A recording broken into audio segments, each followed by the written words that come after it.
बोलिए भागवत भगवान के जय। सौनक जी महाराज ने कहा, महाराज भक्ति ज्ञान वैराग्य के द्वारा सज्जन पुरुष विवेक को कैसे प्रदान करते हैं, कैसे प्राप्त करते हैं, विवेक की प्राप्ति कैसे होती है। ये कलयुग है, इस कलयुग के चलते लोगों का जो स्वभाव है वो असुरों सा हो गया है, राक्षसों सा हो गया है। एक जमाना था जब बड़े बड़े नाक वाले, बड़े बड़े दांत वाले, बड़े बड़े बाल वाले असुर हुआ करते थे, लेकिन आज गोरे गोरे सुंदर कपड़ा पहने हुए असुर हो रहे हैं। देखने में बड़े सुंदर लगेंगे वो, लेकिन भीतर से वो इतने काले होंगे जिसका कोई जवाब। असुर देवता को आप पहचान नहीं पाएंगे, इंसान को और शैतान को आप पहचान नहीं पाएंगे, क्योंकि बाहर से देखने में एक जैसे हैं, लेकिन भीतर से वास्तव में एक जैसे। स्वभाव से व्यक्ति असुर होता है, स्वभाव से व्यक्ति देवता होता है। लेकिन इस कलयुग ने अपना प्रभाव दिखाना शुरू कर दिया है। कलयुग का ऐसा प्रभाव है कि कलयुग भी आज उल्टी गंगा बहा रहा है। कलयुग भी आज उल्टी गंगा बहा रहा है। कलयुग भी आज उल्टी गंगा बहा रहा है। कलयुग भी आज उल्टी गंगा बहा रहा है। कलयुग भी आज उल्टी गंगा बहा रहा है। कलयुग भी आज उल्टी गंगा बहा रहा है। माता पिता को बेटा, माता पिता को बेटा ठोकर लगा रहा है। माता पिता को बेटा ठोकर लगा रहा है। माता पिता को बेटा ठोकर लगा रहा है। माता पिता को बेटा ठोकर लगा रहा है। कलयुग ऐसा प्रभाव दिखाना शुरू कर दिया है कि सबसे पहले व्यक्ति यदि दूर कर रहा है तो अपने माता पिता को कर रहा है। जैसे एक दिन एक छोटा बच्चा बहुत सुंदर, उसने एक वाक्य बोला और कहा कि महाराज जी, कोई व्यक्ति अंधा है ना जिसको दिखता नहीं है, यदि उस व्यक्ति को यदि दिखने लगे तो पहला काम वो ये करता है कि अपने छड़ी को अपने आप से दूर कर देता है। ध्यान दीजिएगा, एक अंधा व्यक्ति जो हमेशा छड़ी लेके चलता है, जिस दिन उसकी रोशनी लौट आती है, उसको दिखना शुरू हो जाता है, तो पहले किसको अपने आप से हटाता है? उस छड़ी को हटा देता है। वो छड़ी कैसी है? जिसने हर समय हर वक्त उसका साथ दिया है, चलने में सहयोग किया है, लेकिन उस छड़ी को जैसे अंधा व्यक्ति अपने आप से दूर कर देता है, ठीक वैसे ही ये जो बेटे हैं ना, जब तक अंगुली पकड़ के चल रहे हैं तो पिताजी, जब तक पालन पोषण करना है तब तक पिताजी, और जिस दिन वो 2 रुपया कमाना शुरू कर रहे हैं उसी दिन से पहले किसको हटा रहे हैं? उस छड़ी रूपी माता पिता को, जिसने उनको आगे बढ़ाया, चलना सिखाया, पढ़ाया लिखाया, आज 10,000 20,000 50,000 1 लाख 2 लाख कमाने की तरकीब सिखा दी, तो सबसे पहले किसको दूर कर रहा है? यही कलयुग है कि आज जगह जगह वृद्धाश्रम खोले जा रहे हैं बूढ़े माता पिता के लिए जी। अन्य जो युग था ना, वो द्वापर हो चाहे त्रेता हो या फिर सतयुग हो, वहां बेटा लड़ते थे आपस में, इसलिए कि माँ हमारे में रहेगी तो माँ हमारे में रहेगी, पिताजी हमारे साथ रहेंगे तो पिताजी। आज भी लड़ाई हो रही है, लेकिन लड़ाई इसलिए हो रही है कि पिताजी को तुम रखो, माँ को तुम रखो।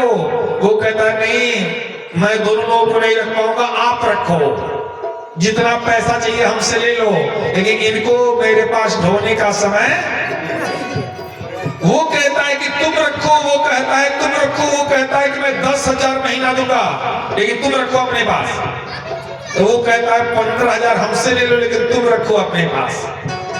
लास्ट में दोनों या तो इस जगह पहुंच जाते हैं कि चलो माँ तुम्हारे साथ रहेगी, पिताजी हमारे साथ रहेंगे, और नहीं तो दोनों मिलके पैसा तय कर लेते हैं और किसी वृद्धाश्रम में ले जाकर माता पिता को पहुंचा के वहां 1 लाख 2 लाख 4 लाख रुपया डोनेशन दे देते हैं कि रखो महाराज हमारे पिताजी की देखभाल। तो बेटा जो ही समझदार हो रहा है, ये मूर्खों की बात मैं नहीं कर रहा हूं, जिसको आप मूर्ख समझते हैं वो आज भी माता पिता के बिना वो नहीं जी रहा है, अपने नहीं खाता है, 350-400 की नौकरी करता है, लेकिन आके माता पिता के चरणों में रख देता है, माता पिता को खिला के तब खाता है, माता पिता को सुख देता है। लेकिन जो लोग पढ़े लिखे हैं, बड़े बड़े पद पे हैं, वही कहते हैं बाबूजी के पेट खराब हो जाए तो के साफ करी। हमार सोसाइटी बहुत बढ़त बा, खाली एसपी डीएसपी नेता लोग हमारे यहाँ आवेला, घर बसाए लगी, बदबू मारे लगी, केकरी पास समय बा, हम पैसा दे सकते हैं लेकिन माता पिता की सेवा।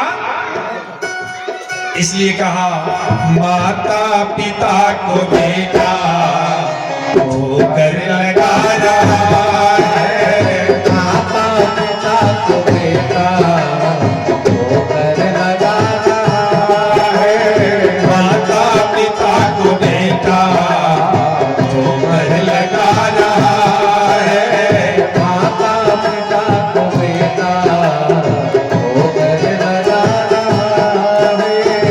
कोई कहीं किसी का और एक कहीं खड़ा,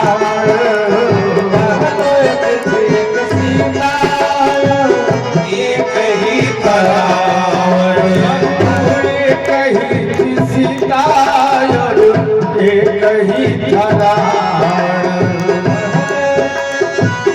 एक किसी का एक ही खड़ा। गलियों में आज रावण, गलियों में आज रावण सीता चुरा रहा है, गलियों में आज रावण सीता चुरा रहा है, गलियों में आज रावण सीता चुरा रहा है, गलियों में आज रावण सीता चुरा रहा है। कलयुग भी आज उल्टी गंगा बहा रहा है, कलयुग भी आज उल्टी गंगा बहा रहा है। मेरी देश की बहना तुम सावधान रहना, मेरे देश की बहनों तुम सावधान रहना, मेरे देश की बहनों तुम सावधान रहना, मेरे देश की बहनों तुम सावधान रहना। पापी भी आज आके, पापी भी आज आके राखी बना रहा है,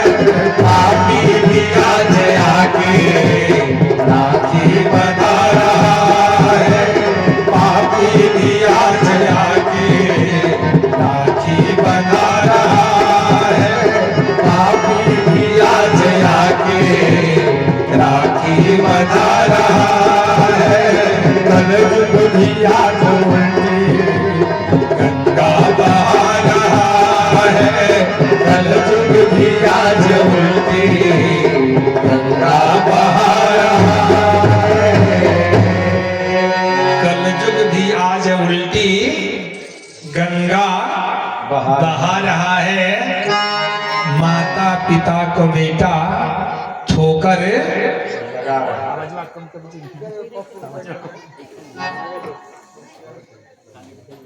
तो कहते हैं महाराज सूत जी, सबसे बड़ी बात यह है कि जो लोग हैं उनका स्वभाव असुर सा हो गया है।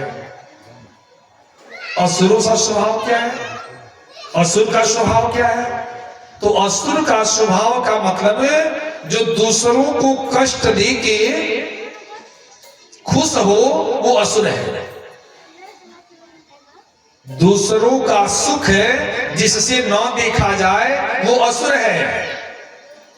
जो दूसरों को रोते हुए देखे तो भीतर से उसको प्रसन्नता हो कि चला आज आनंद आवता, आज समझ में आ रहा है। आपको यदि किसी को रोते हुए देख के खुशी होने लगे तो आप समझिए कि हम दो हाथ दो पांव वाले राक्षस हैं। क्योंकि राक्षस को दूसरों का दर्द देख के हंसी आती है, उसको अच्छा लगता है, वो हमेशा दूसरों को तड़पाते रहता है। हमने पुलस्त के नाती को, विशेषवा के लड़के को, रावण जैसे ज्योतिषी को, विद्वान को हमने क्या कहा? राक्षस। रावण के जैसा विद्वान कौन हुआ जी? रावण के जैसा धनवान कौन हुआ? उसकी जो चलती थी उतनी चलती किसकी थी? लेकिन उसको हमने क्या कहा? रावण। क्यों? क्योंकि रावयते इति रावण। जो दूसरों को रुला के खुश हो जाए उसी का नाम,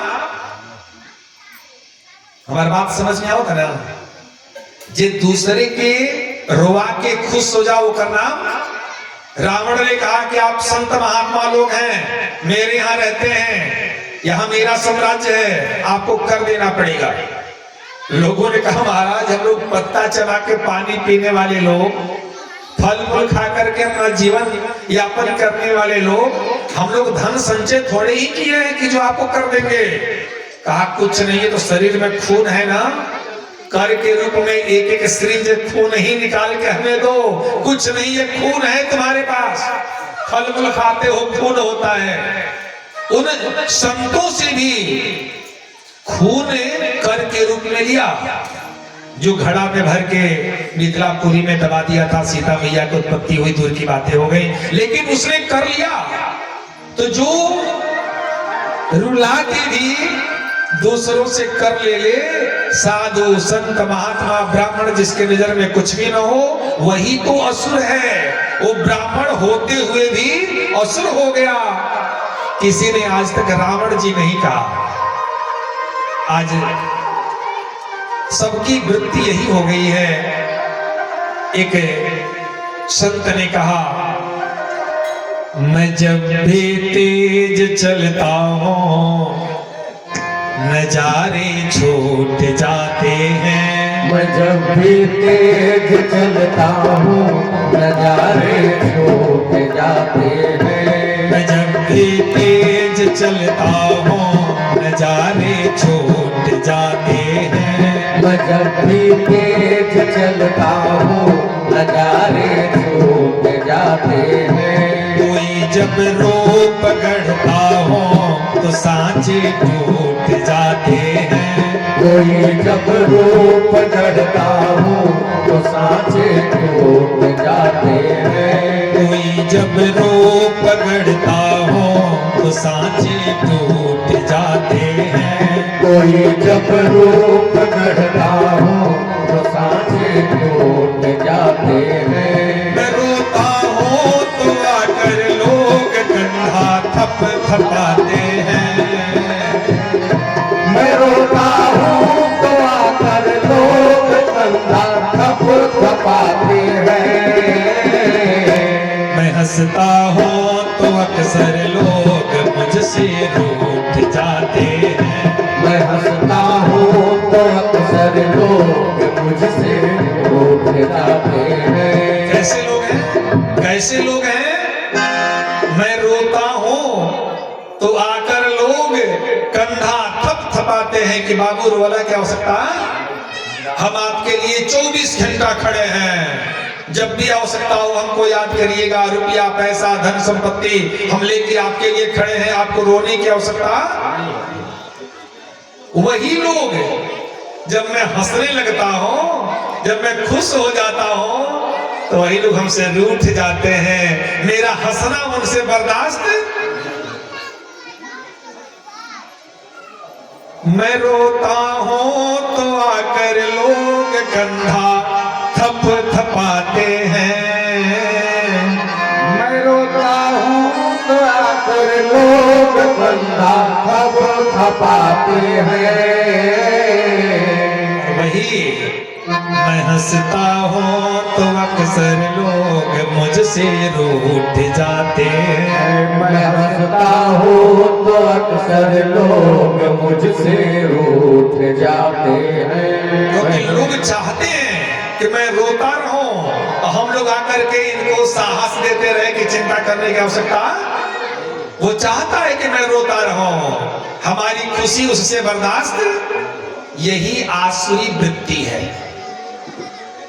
एक बात और बता दो, इस कलयुग का सबसे बड़ा दोष, आज के जमाने में कोई दुखी नहीं है। चावल आटा सबके यहाँ है, कोई 3 तरह की सब्जी खाता होगा सलाद के साथ, दही घी के साथ, कोई रोटी दाल खा लेता होगा, 1 तरह की सब्जी खाता होगा, इतना ही है। कोई भूखों मर रहा हो ऐसा नहीं है। लेकिन आज के जमाने में लोग अपने दुख से दुखी नहीं है, दूसरों के सुख को देख करके दुखी है।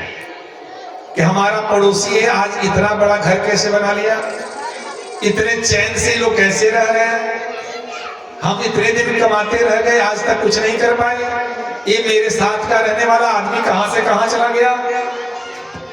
तो वो हमेशा दूसरों को सुखी देख करके वो दुखी होता रहता है। ये आज का सत्य है। इसीलिए किसी कवि ने कहा, जहां पर सच दया सम्मान और ईमान रहता है, जहाँ पर सच दया सम्मान और ईमान रहता है, जहां पर सच दया सम्मान और ईमान रहता है, जहाँ पर सच दया सम्मान और ईमान रहता है, वहीं जाकर वो सद्गुरु और वो भगवान रहता है। वहीं जाकर वो सद्गुरु और भगवान रहता है। वहीं जाकर वो सद्गुरु और वो भगवान रहता है। वहीं जाकर वो सद्गुरु और भगवान रहता है। वो सद्गुरु वो भगवान कहाँ रहता है? जहाँ सच दया सम्मान और ईमान रहता है। किसी ने कहा, महाराज जी कैसे हमें पता चले कि मैं राक्षस हूँ, मैं शैतान हूँ कि इंसान हूँ? तो कवि जी ने कहा, अगर तूने निकाला है किसी के पाँव का कांटा, अगर तूने निकाला है किसी के पाँव का कांटा, अगर तूने निकाला है किसी के पाँव का कांटा, अगर तूने निकाला है किसी के पाँव का कांटा, तो ये तय है तेरे दिल में कोई इंसान रहता है। तो ये तय है तेरे दिल में कोई इंसान रहता है। तो ये तय है तेरे दिल में कोई इंसान रहता है। तो ये तय है तेरे दिल में कोई इंसान रहता है। खूब ध्यान से सुनिएगा, ध्यान से एक एक शब्द को सुनिए। अगर तूने निकाला है किसी के पांव का कांटा, यदि आपने किसी के दुख में सहयोग प्रदान किया है, उसको खुश करने का आपने प्रयास किया है, तो ये सच है, तेरे दिल में कोई इंसान रहता है। आप दूसरों को दुख दे रहे हो तो समझ लो कि तुम शैतान हो। और यदि आपने दूसरों को आनंद दिया है तो आप इंसान हैं। बोलिए भागवत भगवान की जय। मैनेजर ना बाबू इसके गणेश जी के गणेश प्रजापति के पुत्र मैनेजर बाबू, देखिए भगवान के चरणों में बहुत सारा पैसा है। एक बार जोरदार ताली हो जाए इनके लिए। लेकिन चलते फिरते आकर के कुछ भगवान के चरणों में अर्पण कर दिए। बोलिए भागवत भगवान की जय। ध्यान दीजिएगा, तो इंसान वो है जो दूसरों के दुख से दुखी होता है, दूसरों के सुख से सुखी होता है, जो दूसरों के सहयोग के लिए हमेशा तैयार रहता है, वो इंसान है। और जो दूसरों को दुखी देख करके मुस्कुराता है, भनभनाता है, लोगों से कहता चलो अच्छा हुआ, बहुत खुश रहते थे ये लोग, अब समझ में आ रहा है। आप समझ लो कि आप शैतान हो। भले ही 2 हाथ हैं, 2 पांव हैं, 2 आंख है, नाक है, बाल बहुत घुंघराले हैं, बड़े सुंदर हैं, लेकिन सुंदर स्वरूप वाले तुम राक्षस हो, इसमें कोई संशय है ना जी मिथिलेश जी? यही सच्चाई है। सोनक जी ने कहा महाराज सबकी वृत्ति आसुरी हो गई है, आसुरी स्वभाव के लोग हो गए हैं, और उसी का परिणाम है कि कोई सुखी नहीं है, सभी लोग दुखी हैं। जब तुम दूसरों को दुख दोगे तो मिलेगा क्या? दुख मिलेगा, क्योंकि 4 वेद 6 शास्त्र में बात लिखी है 2, सुख दीने सुख होता है और दुख दीने दुख।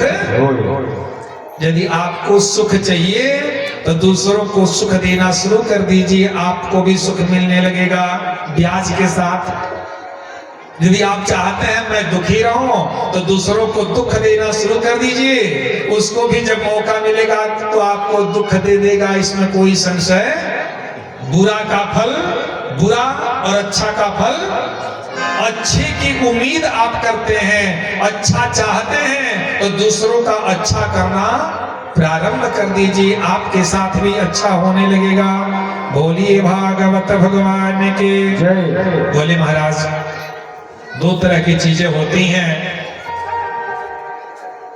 आप हमें जो सभी कथाओं का सार है, कहानी तो हमने बहुत सुनी है, कहानी अब नहीं सुननी है, हमें सभी कथाओं का सारांश जो निचोड़ है वो आप हमें सुनाओ। एक बात बताओ कि कृष्ण प्राप्ति करम सस्वत साधनमो तद्वदाधुना। एक बात बता दो महाराज कि वो कन्हैया कैसे मिलेगा, कन्हैया की प्राप्ति कैसे होगी, मैं ये बता दो। क्योंकि 2 चीजें होती हैं, पहली क्या है तो चिंता मणिर्लोक सुखम सुरुद्रो स्वर्ग संपदम। एक होती है चिंतामणि, तो चिंतामणि आपको मिल जाए तो वहां जो भी आप चिंतन करेंगे वो सब कुछ आपको मिल जाएगा। और दूसरी चीज ये है कल्प वृक्ष जो स्वर्ग में होता है, जो समुद्र मंथन से निकला हुआ था, उस कल्प वृक्ष के नीचे बैठ के आप जो भी कल्पना करेंगे वो सारी चीजें पूर्ण होती चली जाएंगी। तो संसार की हर वस्तु को ये चिंतामणि और वो कल्प वृक्ष दे सकता है, लेकिन आप चाहें कि आपको भगवान की प्राप्ति वो करा दे तो ये संभव भगवान की प्राप्ति वो नहीं करा सकता। भगवान की प्राप्ति वही कराएगा जिसका नाम गुरु होता है, क्योंकि गुरु की कृपा जिस व्यक्ति पे हो जाती है वो व्यक्ति सामर्थ्यवान हो जाता है। पर्यच्छति गुरु प्रीतो वैकुंठम योगी दुर्लभम। जब गुरु प्रसन्न होता है तो वैकुंठादिवास, वैकुंठ में वास करने वाले हमारे कन्हैया को प्राप्त करा देता है। महाराज आपके पास गुरुजनों की बड़ी कृपा है, और आप हमें वो सद्बुद्धि दें, हमें आप ज्ञान दें जिससे मेरा कन्हैया हमें मिल जाए।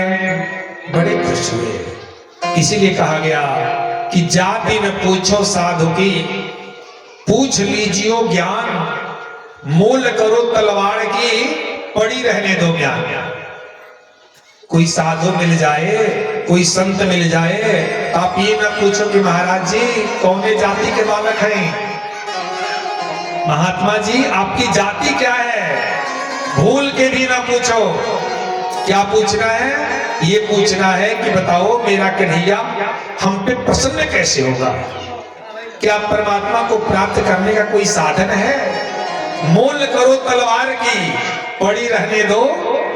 म्यान को देख के कभी मोल न करो, मोल तलवार को देख के करो। ऐसे ही संतों से हमेशा भगवत चर्चा करनी चाहिए, व्यक्तिगत निजी जीवन में घुसने की कोई आवश्यकता, क्योंकि संत कितनी देर आपके पास ठहरेगा कोई ठिकाना। इसलिए जितना ही समय है उतने ही समय में उस व्यक्ति से कुछ न कुछ ज्ञान प्राप्त कर लो, ये हमारा धर्म कहता है। बोलिए भागवत भगवान की जय। सूत जी महाराज ने कहा कि शौनक जी, प्रीति ही शौनक चित्ते ते, यतो बच्मी विचार्य च, सर्व सिद्धांत निष्पन्नो, संसार भयनाशनो। महाराज आपके अंदर जो प्रीति है, आपके अंदर जो प्रेम है, आपके अंदर ईश्वर को प्राप्त करने की जो उत्कंठा है, इससे मैं बहुत ही खुश हूं। और मैं सभी सिद्धांतों का सिद्धांत, कुशलों का कुशल, पावनों का पावन और सब प्रकार से कल्याण करने वाली जो कथा है, वो कथा मैं आपको सुनाने जा रहा हूं। बोले कथा कैसी है? तो बोले कथा वैसी है कि काल ब्याल मुखग्रास त्रास निर्णास हेतवे, श्रीमद् भागवतम शास्त्रम कलौ कीरेण भासितम। मैं वो कथा सुनाने जा रहा हूं जिसको सुखदेव जी महाराज ने राजा परीक्षित को सुनाया था। जिस कथा को सुन करके मृत्यु का भय समाप्त हो जाए, लोग मृत्यु से न डरे। यदि सबसे बड़ा डर होता है तो मृत्यु का होता है। जो व्यक्ति 10 साल से बिस्तर पे पड़ा हुआ है, उससे भी आप पूछो कि बाबा जी कब मरना है, तो गुस्सा हो जाएगा कि देखो मरने की बात कर रहा है, हमें बचाने की बात नहीं कर रहा। कोई मरना नहीं चाहता, सभी लोग जीना चाहते हैं, लेकिन मृत्यु का भय सबके अंदर रहता है। कहीं मैं मर ना जाऊं, मैं कहीं मर ना जाऊं, मैं कहीं। तो जो व्यक्ति भागवत कथामृत को पान कर लेता है, उसके अंदर मृत्यु का भय समाप्त हो जाता है। ऐसी भागवत कथा मैं आपको सुनाने जा रहा हूं, क्योंकि एतस्माद् परम किंचित मनः शोध्यै न विद्यते। इसको छोड़ करके मन को पवित्र करने वाला कोई और साधन नहीं है।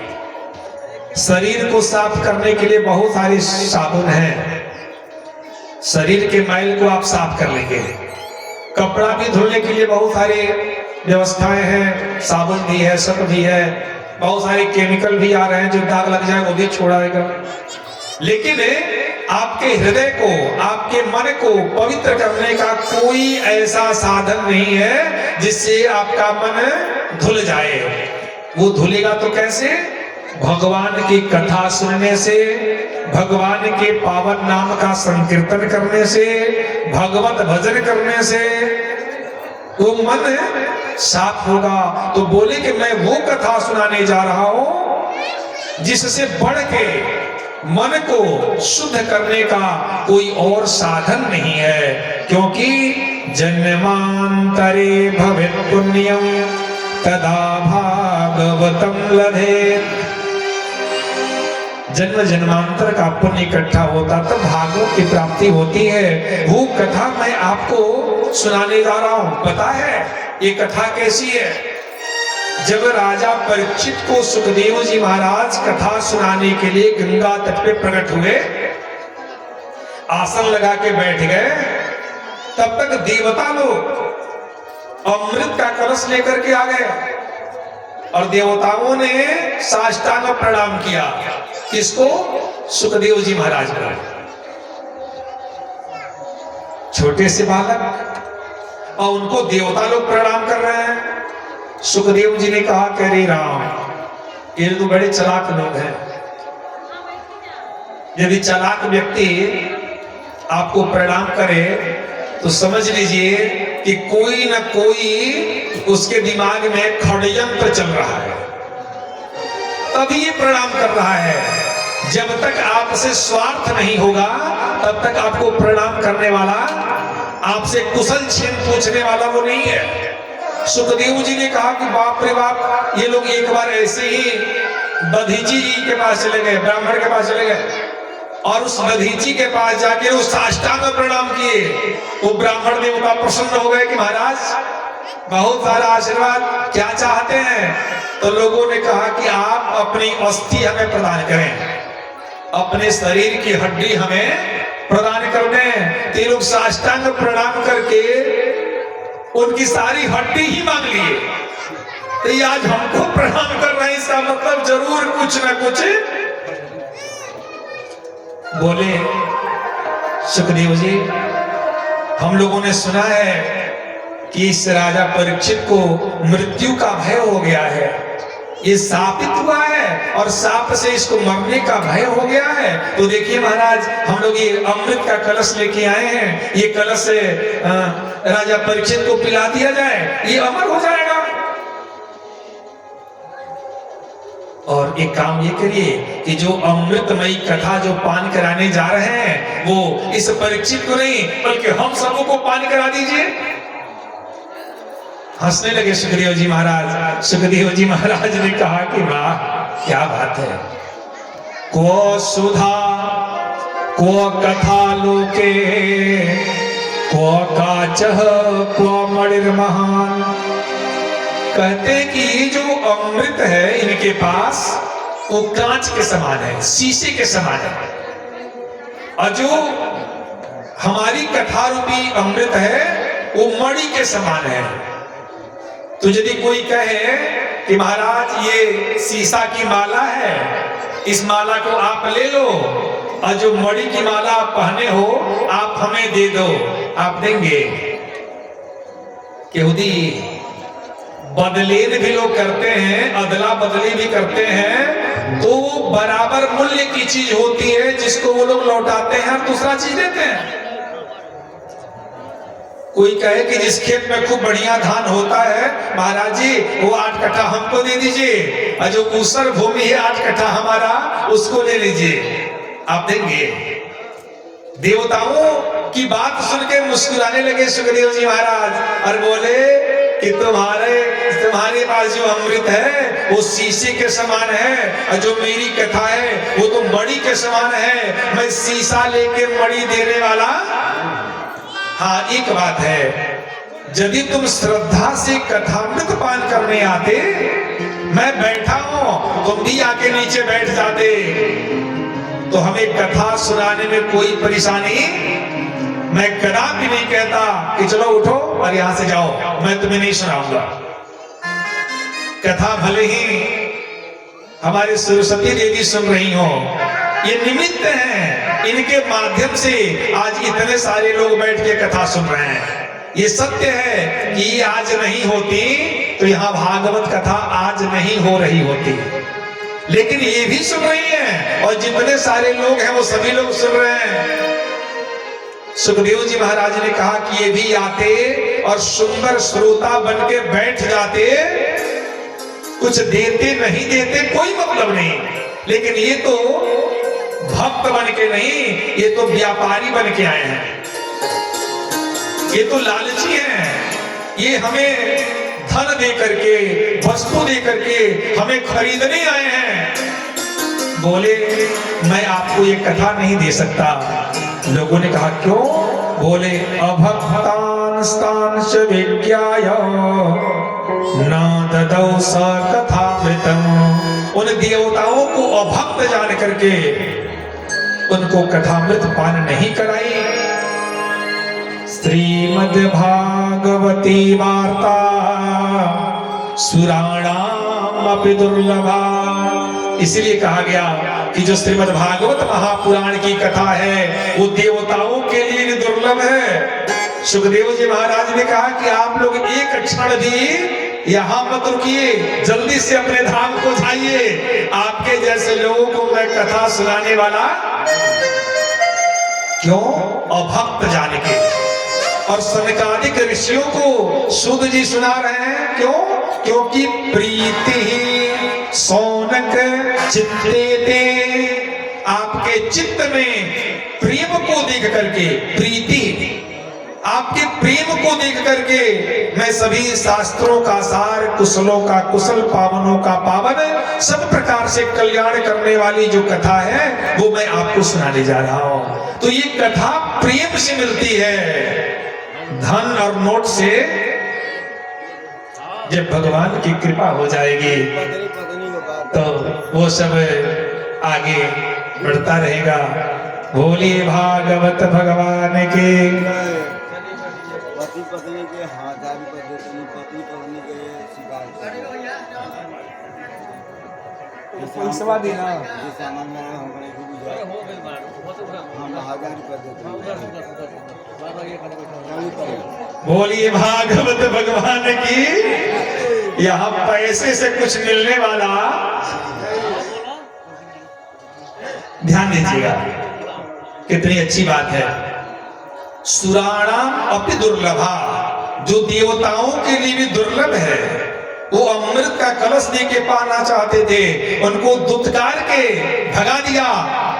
और जो फ्री में बैठ के लोग कथा सुन रहे हैं, जो राजा परीक्षित बैठे हुए हैं, वो सुनाने लगे उनको। देवताओं ने कहा कि बताइए ना, एक ऐसा व्यक्ति जो हम लोग को भगा दिया और कथामृत हमें नहीं पान कराई। चलो देखते हैं होता क्या है। 7 दिन बीता और राजा परीक्षित को सदगति की प्राप्ति हो गई।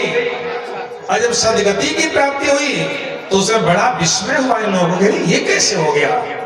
तो ब्रह्मा जी सत्यलोक में गए और तराजू के एक पलड़े पे श्रीमद् भागवत महापुराण के पुण्य को रख दिया और दूसरे पलड़े पे 4 वेद को रख दिया, 6 शास्त्र को रख दिया, 17 पुराण को रख दिया। जो भी धर्म के अनेक साधन हैं सबका फल रख दे गए। लेकिन जो भारी हुआ श्रीमद् भागवत महापुराण, वो भारी का भारी रह गया। उसकी बराबरी और कोई भी शास्त्र नहीं कर पाया।